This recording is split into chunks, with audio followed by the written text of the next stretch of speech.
What's up everybody, my name is Clint. Welcome to the Tool Review Zone channel. Now we already did one of the brand new Ryobi HP tools today, and I'm putting up a second one. I told you this is the Ryobi week. They got all kind of new tools that just came out. If you are a subscriber to this channel, which where you are, you would have seen the video that we posted earlier last week about all the tools coming to the market. I told you I was going to get them there, and boom, here they are. So this is the one that a lot of people were excited about, the Multi-Tool. They already had one, but this is the updated version. This is the OnePlus HP Brushless Ryobi Multi-Tool. So today what we're going to do is we're going to go over this thing. We're going to talk about all the specs, and then I'm going to use and abuse, slice and dice a little bit. We're going to talk about all the things I really like and some of the things that maybe I don't so much. So sit back, relax, smash that like button if you could. Be greatly appreciated, and let's get this thing going. So I am actually really excited about this. Nothing better than a good multi-tool. Now if you use the previous version of this, you will tell that there are some upgrades already by looking at this thing. Just all around slimmed down, better build quality, and a little bit longer if you ask me. Now in case I forget, you get that sweet LED light right up front, which is actually pretty bright. Now if you run this with an HP battery, which we're not doing today because we're really not going to use and abuse all that much. I mean basically the stuff I have going on is pretty simple, but it's going to work a little bit better for you if you have that HP battery. Now what I like right off the bat, as soon as I pulled this thing out of the box, I noticed the quick release handle. Check that out. This is really nice because it makes it super easy to release that blade, open it up, and then exchange another one. It literally only takes a couple seconds, and what's cool about this is you can put on just about any blade that you want. Simply flip that open like that. Now we just got some Riker Blades here. They seem to be getting pretty popular, but I would recommend if you want to go with Dremel or whatever, you could do that as well. But it just pops in there like so. If I wanted to change the angle, and now once I get that angle to where I want it, if I want to go straight up and down like this, I'm just going to bring this over, flip this down like that, and check this out. Huge improvement. Now what I like about this style system is that it really keeps that blade secure. You don't have to worry about this thing vibrating out on you. I think they did a good job on that. That said, I do have to say that this here feels a little cheap. I'm not going to say that it's going to break. If I were to drop it with this open, I guarantee it's going to shatter, but I think it'll do the job. It just feels a little flimsy to me. I don't know. That said, once you are locked in a position, it's not going to go anywhere, and it's pretty simple to use. All right, so let's take a look at the functions here, and it's pretty basic. Got your on and off right here. You got your speed adjustment here.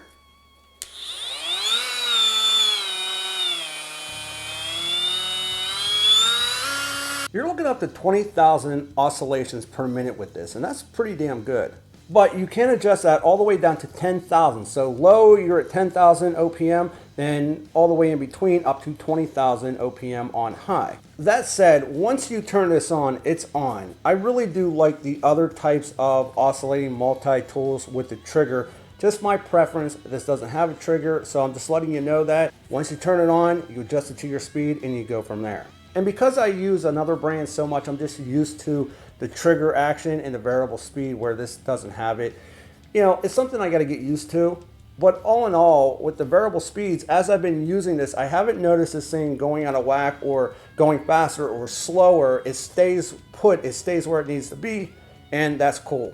And just to let you know, that knob will go from 1 up to 6. Doesn't go to 11, it goes to 6. So what I want to do is I want to slice and dice. I want to get some blades, cut a little bit of wood, which is hardwood actually, something from a cabinet, and then we are going to cut a couple brad nails, and we're just going to see how this does. So right here we got some staples, we got some pins, we got some brad nails, and we're just going to cut that off right here and see how this oscillating tool does. This is a perfect tool to get those type of nails and those brads and those staples out of your woodwork. All right, muchachos, here we go. We're going to try this here. We got, again, a couple pins, a couple brads, staples. Some are thicker than others. I'm going to turn this on. I'm going to go a little bit slower, and then we'll bump up the speed.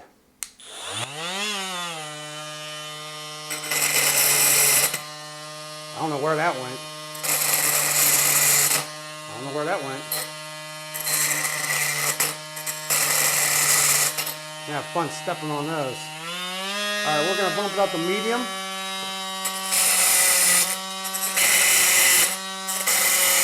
Going everywhere. Look at your nose.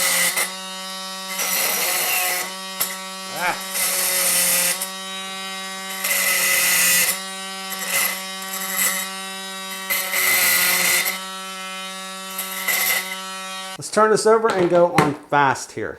A little overkill.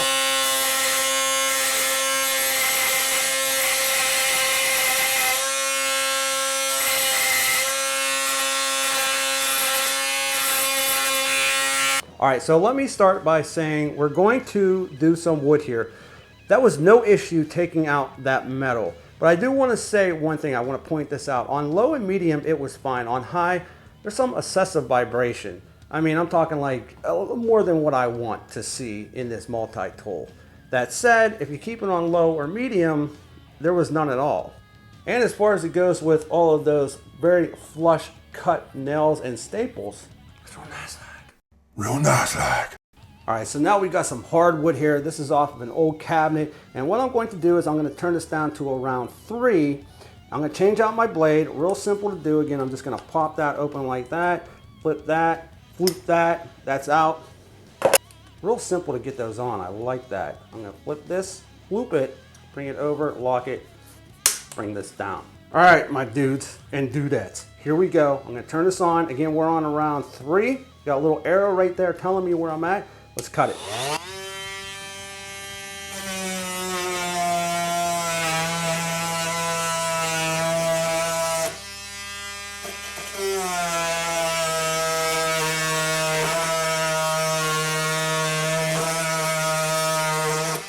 All right, so now what I want to do is I want to turn this up on high. I'm hoping that maybe because I was just sort of holding this tool and cutting through those nails that vibration was a little bit more than what I was hoping. But with this pushing down and putting some pressure on the wood and on the tool, maybe that'll help eliminate that vibration. I am going to turn this up to 6 and go to town.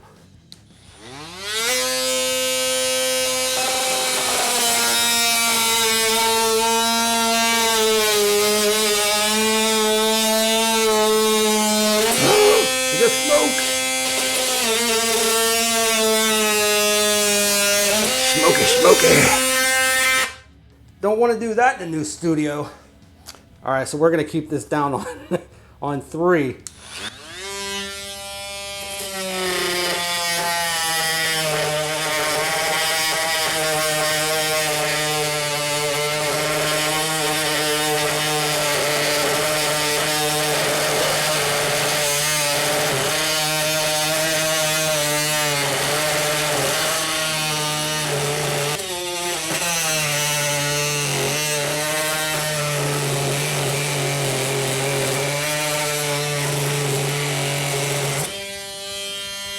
You can see I was just going way too fast, started burning that up. So lower speed is all you need anyway. You know, I really don't run mine that high. When I'm doing flooring and I'm going around the molding and stuff, I keep that medium, maybe just a little bit higher to medium. This right here is just too much. But that said, it definitely did help bring down the vibration when I was putting a little bit of pressure on this. That said, there is still a little bit too much vibration to this multi-tool. And that's on high. If I'm on medium, I didn't have any issues with it. If I'm on low, I didn't have any issues with it. If I am blazing fast, you're gonna feel that in your palm. Even though you do have some nice texture here, some nice grip, you got that rubber overmold right there, it's just a little too excessive. Now, the question comes down to, would I recommend this? Yeah, absolutely. I'm hoping that the price is a little bit lower, but I guarantee it's going to be lower than some of the Milwaukees, the DeWalts. So if you are a homeowner or somebody that uses these maybe once in a while, then absolutely. But if you are in plumbing, HVAC, you know, maintenance, whatever that uses these multi-tools a lot, I think you want to step it up and go with something that's a little bit more, I would say, professional grade. All in all, I can't complain other than, you know, it feels okay. I feel that there should be a trigger here. The balance on it's not bad. The vibration's a little bit too much when you go up on the higher speeds, but once again, if you stay within the medium range and the low range, you're gonna be absolutely fine with it. I'm not sure what the price is going to be yet. Once it is available, I will put a link in the description below for you to check this thing out. I wanna know what you think. Leave me a comment in the comments section below. Do you like the new design? Do you like the way this thing was operating? You know, how do you like the quick release? I think this is super simple to do. take those blades out, put new ones in, lock it down. Now, if you like this video or if it's helped you in any sort of way, if you could smash that like button, I'd greatly appreciate it. Also, if you like Ryobi or any other tool brand, make sure you get subscribed, hit that bell notification, because every week we come out with a new video with a new tool for you. I always appreciate you stopping by, and with that, we'll be back with more videos soon.